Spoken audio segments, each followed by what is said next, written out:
Welcome back, children. Let us continue with part 3 of the line-wise paraphrasing of Act 1, Scene 2 of The Tempest. We begin from line number 94, Prospero's speech. Being once perfected, how to grant suits.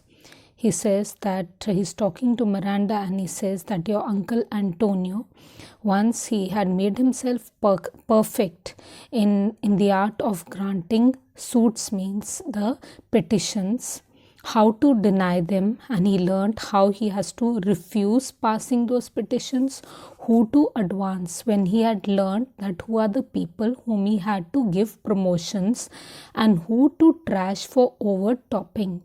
And once he had learned that whom he has to restrain for being very, very ambitious, after learning this whole process, new created the creatures that were mine. He says that in this way, he won over the support of the officers who originally belonged to Prospero, who were his.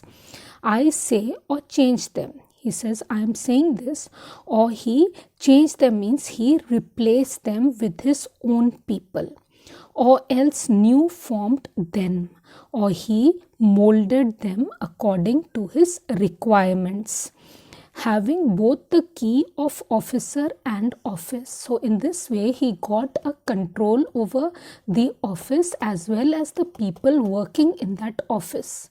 Set all hearts in the state to what tune pleased his ears.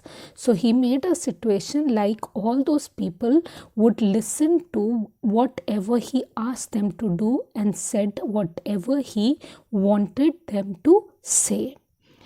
That now he was the ivy that had hid my princely trunk and sucked my warder out on it. And he says, just like the trunk of a tree, it may be totally hidden by an ivy vine which coils itself around the trunk of the tree and sucks its nourishment.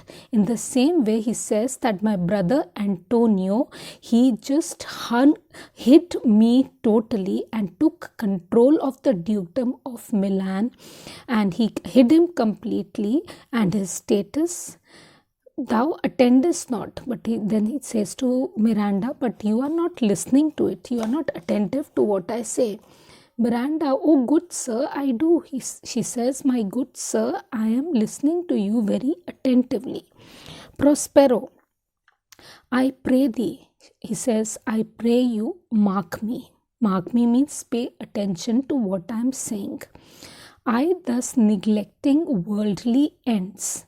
He says, in this way, I totally ignored all the worldly things and the objects of the work, all dedicated to closeness and bettering of my mind.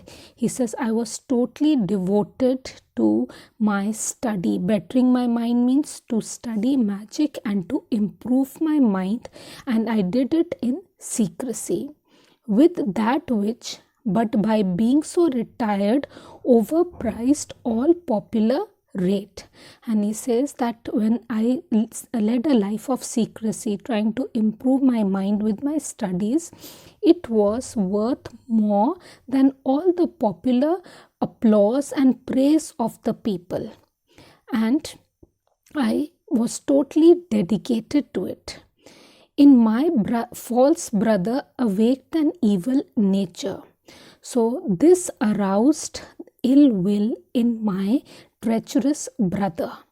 And my trust like a good parent did beget of him a falsehood. And he says, I trusted him limitlessly. I trusted him so much that just like a good parent, I had boundless trust in him. It produced in him a treachery which was limitless and boundless. And it was just like a good parent. His parent is very good, the father is very good. He may bear a son who is not good enough like him. In the same way, I trusted my brother wholly, but he cheated on me, which had indeed no limit. a confidence sans bound. He says, my trust in him, my confidence in him was without any boundaries. I had total confidence in him. He being thus lauded not only with what revenue yielded. He says, well, my brother, just like a lord, he was now a very rich man, not only with the money that he got as working as the duke in my place, but what power might else exact. Like one who, having no truth, by telling of it, made such a sinner of his memory to credit his own lie.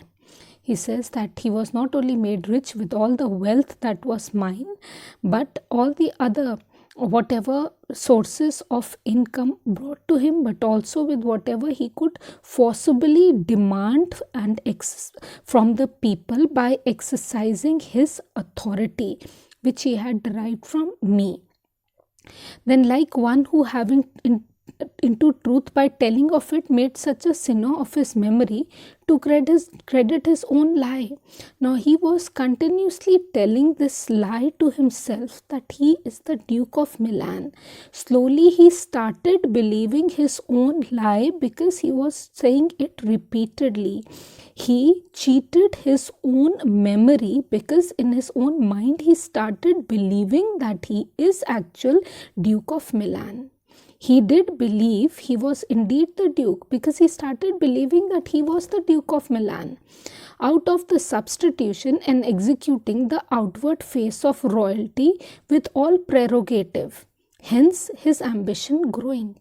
He says, as a result of his filling my place, he assumed an air of royalty and exercised the functions of royalty with all the dignities and all the privileges, and a result which was a result of his increasing ambition. Dost thou hear? He's asking Miranda again, are you listening to me? Miranda, your tale, sir, would cure deafness. She says, your story, sir, it is so gripping that even a deaf man would be able to hear it. Prospero, to have no screen between this part he played and him he played it for, he needs will be absolute Milan. He says that in order that there would be nothing left between the part that he assumed to play and the reality. He was determined that he has to become absolute Milan, he has to become the Duke of Milan. Me, poor man, my library was dukedom large enough. He says that as far as I am concerned, the control over my library was more than enough for me. Of temporal royalties, he thinks me now incapable. And now my brother started thinking that I was totally incapable of having any political authority. Confederates means allies, so dry he was for sway with the king of Naples.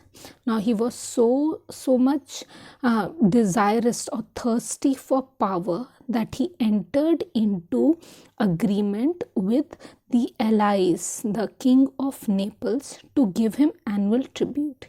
He agreed to pay him an annual tribute, do him homage, to show him respect, subject his coronet to his crown. He would put his small crown under the control of the big crown of the king of Naples and bend the dukedom yet unbowed. And he was ready to bring the dukedom of Milan under the control of the king of Naples, which had never ever been done in the past. Alas, poor Milan, to most ignoble stooping. He says, alas, my poor Milan, how sad it is, because it was now under the foreign control. It was bending in front of the king of Naples. Miranda, oh the heavens, she says, oh my God.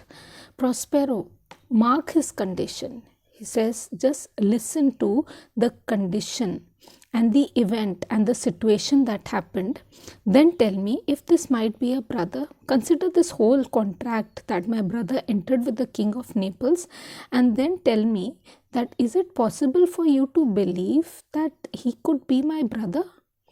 Miranda, I should sin to think but nobly of my grandmother.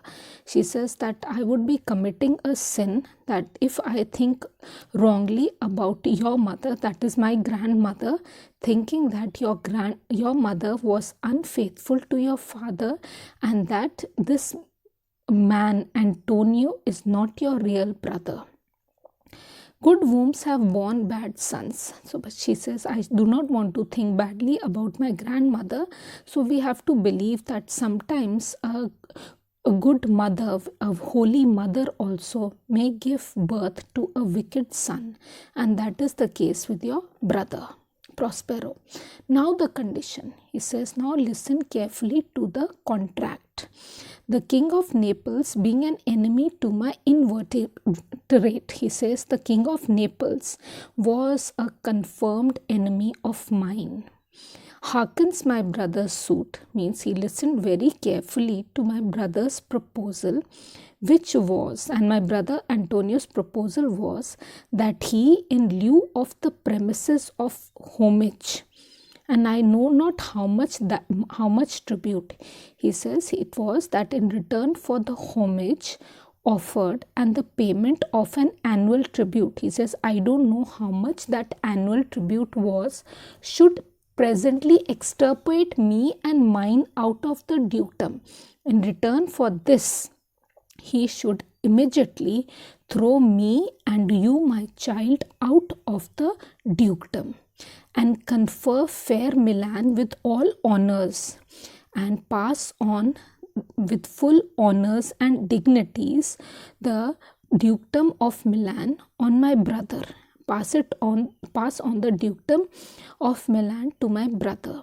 Whereon a treacherous army levied, and after this plan, a treacherous army was raised, and one midnight fated to the purpose, and one night which was decided to carry out this plan, did Antonio open the gates of Milan. Antonio opened the gates of Milan, and in the dead of darkness, in the darkness of the night, the ministers for the purpose hurried thence, me and thy crying self. The ministers or the people who had been given the responsibility to carry out this plot, they hurriedly carried me and you who were a small baby crying out of Milan.